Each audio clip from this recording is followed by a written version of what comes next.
Oh, yeah. We've got a question to kick us off from Jake. He says, I have a horrible 401k. My employer doesn't give any match and the fees are close to 1.5%. I've tried to talk to HR about switching providers, but they won't budge. Should I get the tax deduction and then roll the money immediately into an IRA, or just skip it and contribute to a taxable brokerage for now? What do you think? What do you do if your 401k I want to make sure I not what you clarify. want? High fees. I heard the high fees. What was the other parts of it? No match. No match. No That's match, the big one. 1.5% annual fee. Because we get this question all the time. People will say, hey, I don't have a match. Should I just skip the 401k? I know you guys say, Brian, we hold up the financial order of operations. I know you guys say, hey, in step 2, get that free employer match. But if I don't have that, does that mean I should just forego the 401k? Well, not necessarily, but because we believe that 401ks are still amazing investment vehicles strictly because of the tax savings available to you, because they allow you to choose. Do I want to save taxes now by making pre-tax contributions, or do I want to save taxes in the future by being able to make Roth contributions? Well, that's a huge benefit to 401ks, not even taking into account the match or the fees or anything like that. So we still think 401ks are a fantastic tool for you to be able to use. Now, if you are in this situation where you have a bad one, how do you figure out how you navigate it? How do you figure out how you make lemons out of lemonade inside of a bad 401k? Yeah, but you said the magical word, kind of like Candyman, or whatever. You said foo.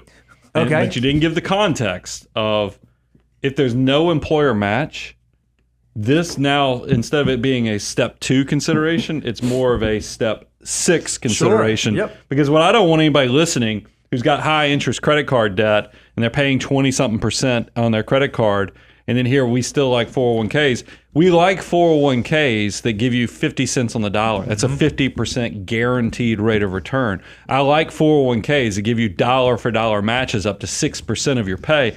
That's like a 100% guaranteed rate of return. That's why you've got to get in there and get that guaranteed 50 and 100% rate of return over your 20% high interest credit card debt. If it's not good in those terms, now it's you take it into consideration on step 6, max out your retirement options.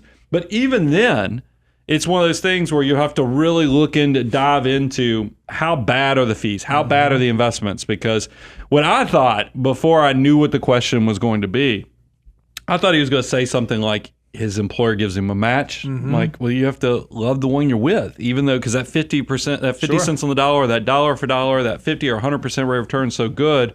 But when I hear a plan that has high fees, no match, this is one, Bo, that somebody needs to go start advocating to their employer. Hey, what do we do to kind of jumpstart this 401k? Do you realize how much money that you could encourage your employees to save? Do you realize how much money the government encourages you to save for yourself if you structure this 401k right? Try to make this a win-win for both you, the employees, as well as for the employer, because somebody is missing a huge opportunity, Jake.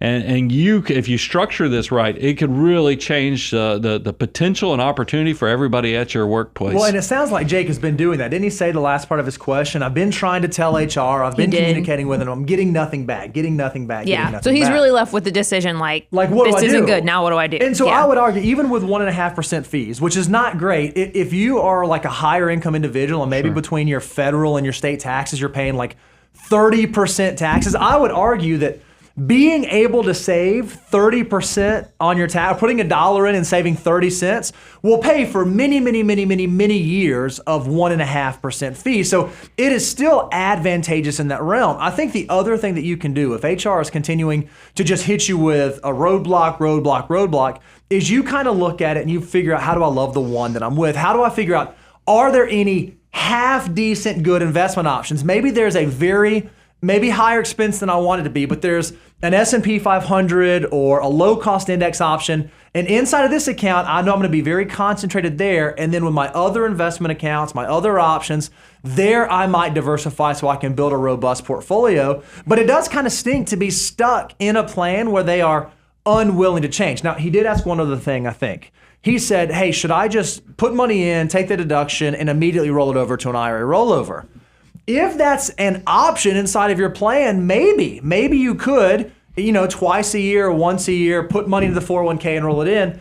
But two things to think about. That'd be an oddity. I mean, most plans don't allow in-service distributions That's right. like Your that. plan would have to make that available, and you'd have to make sure that doing so didn't prohibit any other types of planning you might do. Because if you have a 401k and you roll it into an IRA, and maybe you're like a backdoor Roth contributor, by having that new IRA, now you can't do that type of strategy. So you just want to make sure you understand the ins and outs of why that may or may not make sense, even if it was something that was available to you. Yeah, and Bo and I are kind of saying the same thing also, in the fact that we're not against, especially step 6 of the financial order of operations.